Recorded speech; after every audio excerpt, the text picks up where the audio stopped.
What's up, guys? Fins the Spook coming at you here with, I think, one of the coolest things I've brought out in a while. Some real, legit Mo original ECs, no reprints, 1950s pre code. Here we go. So I do have another EC video. I actually have two others. One I just put out, you might have checked it out. It's the EC cover reprint set. That's cool. Reprints are cool, and I actually have almost a full set of the EC horror reprints, so maybe we'll talk about those one day, but no reprints today. I have another video of original ECs. I think I maybe have like 7 or 8 of them. But so I'm going to showcase some that I got over, the last, well, since the last video. Accumulated a few more than I thought I did. A lot of them are pretty rough, which, kind of makes them affordable. But some are, a little on the higher end, and some are just awesome. And so we're just gonna, kind of start out with the best of the best, I think. The Haunt of Fear, which is my favorite. I love Graham Ingles, and this cover, my God, what am I even looking at? Like these, uh, I don't even, I don't even know where to begin. Zombies are not really scary to me. Corpses are not really scary to me. And when you're into horror, you kind of overexpose yourself to this stuff to the point where it's just, oh, another zombie movie. Oh, that was fun. Another skeleton corpse from the grave. But this is weird looking, man.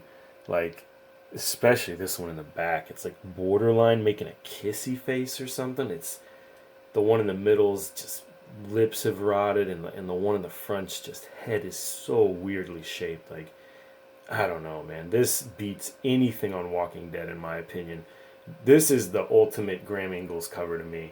It it showcases why I like this guy so much. Everything he draws is just decaying and fungoid, and the corpses, they're not just skeletons, though. They have hair, like straggly hair on their head, and just the colors are just rotten, and oh my God, like, oh, excuse me if I'm going off a little bit here, but this is by far my favorite EC cover that I have, and it's in pretty damn good shape for an EC. I mean, mid grade, of course. We're not talking high end stuff here, but interior's all there, centerfolds attached. I try to check that. It's a little lesson we talked about in another video. Make sure you check your centerfolds. But yeah, Haunt of Fear 17, not the original 17, not the one used in Seduction of the Innocent, but I would, so no offense to that one or anything, but I would so much rather have this. I mean, this is the stuff nightmares are made out of. My favorite comic artist, period, point blank, end of statement. Graham Ghastly Ingles, and I really can't pick a better cover to showcase it with. So, peep that. See if you understand what I'm saying. I don't know, just weird stuff. Another Haunt of Fear, another Graham Ingles cover. Not nothing crazy. And this one's got some ugly damage, like some wear patterns right across the middle. So you know, otherwise though, I mean, it's got some chipping down here. But again, this is why ECs are so cool, because this puts it right into the affordable range, like the $50 to $60 range. And all right, you know what? That's my bad. That's kind of relative, isn't it? $50, $60 is not affordable to everyone, and that's totally understandable. Um, Let me just rephrase. It puts them into the possible, category. ECs in really good shape can go for thousands, I think, in high grade. So, those are what I would consider untouchable. I mean, but there's some people who would consider that petty change. So I guess it's all relative. But to me, when I see an EC like this with some chips on the corners, some kind of fading on the cover, but ultimately just a solid book, still all there, something you could handle.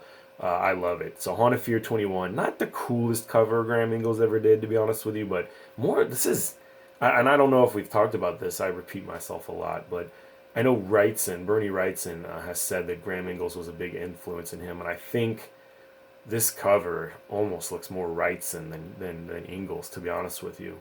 It reminds me very much of the Bat cover from House of Mystery, if you know which one I'm talking about. But anyway, cool corpse carrier cover, classic Haunt of Fear. Haunt of Fear, just absolutely the best stuff. Probably we've gone from my favorite Ingles cover to my least favorite Ingles cover. I don't really like this cover. I think this cover is kind of weird and silly. I like the female. I like the Ingles female, very strange looking. awkwardly posed. I like that a lot. But the thing on the floor, just little silly looking. Again, kind of Wrightson looking cover to me. The difference between Wrightson and Ingles is, I think Wrightson's a little more detail oriented and not like I said, is kind of sketchy as Ingles can be. But Wrightson, has said that Ingles really deeply inspired him, and I think it's on covers like this, it's very obvious. Cool colors though. I like the dark grim cellar and the lantern light being flashed around. It's cool. Really ate up. I mean, this one's miss. I think this one is cover detached. I'm positive this cover is detached. But I got this for $10. $10. Now that is affordable. Yeah, that's affordable. This is not glare, by the way. This is just a piece of the cover missing. It's not attached at all. But the interior's there. So you slide the cover off, put it aside carefully, don't cause it any more damage, and then you can handle this bad boy. You know what I mean? It's for $10. That's insane. I don't even know what to say. I'll buy coverless ECs for $10. You know what I'm saying? No brainer there. This is special because it's my first Graham Ingles cover, Haunt of Fear.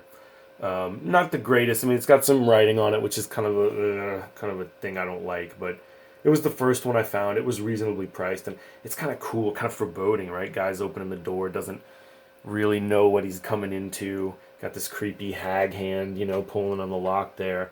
I like the lightning in the background. Like I like this classic, like stranger in the rain arrives at a haunted house for help. Like I just love it, man. I love what it suggests. It's everything I love about horror: rainy nights, haunted houses, creepy hags. Just yeah, this is it, man. This is it. So all right, let me compose myself here for this one.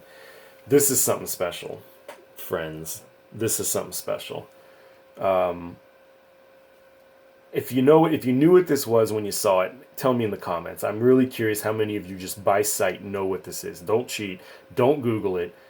Tell me if you know what this comic is, why I'm kind of popping off about this so much. All right? So if you knew what this was before I say it, you tell me. But what this is, for those of you that don't know, this is the first appearance of the Old Witch. And by the Old Witch, let me flash back for just a second.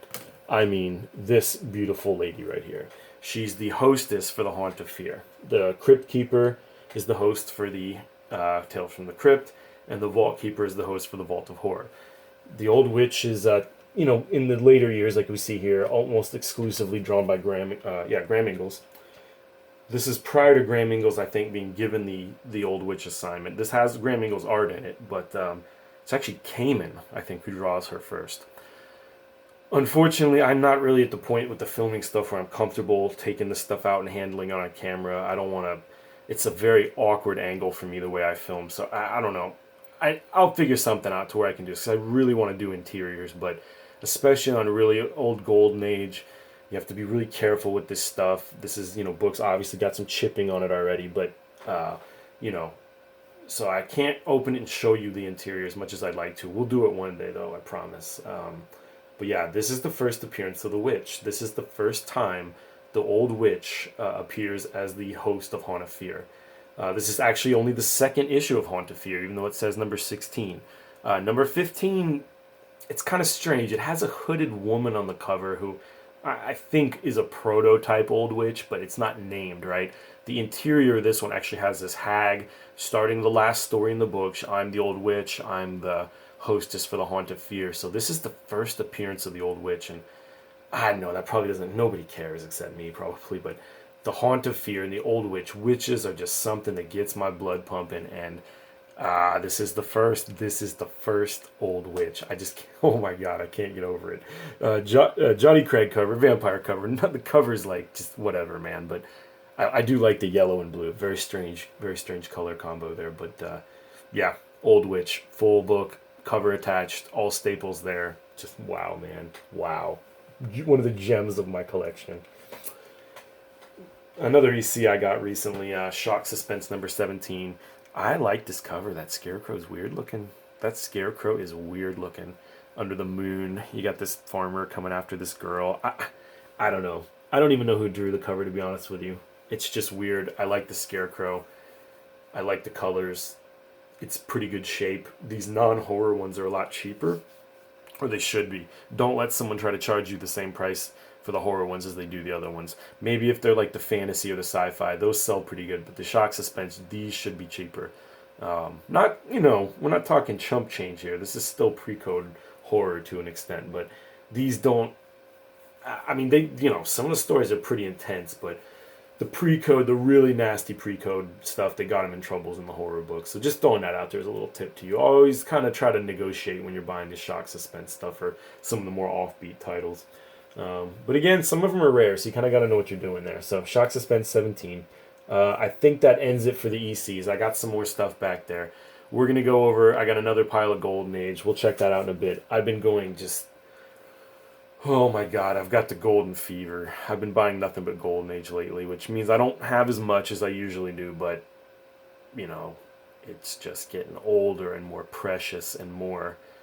Oh my god, I feel like Gollum here talking about the ring, but I don't know what's happened to me, but as the longer I've collected, the more I gravitate toward older and older stuff, and the more precious this older stuff becomes. And I mean, you're talking about stuff here that's as old or older than my father, and it's still here. And just who owned this book?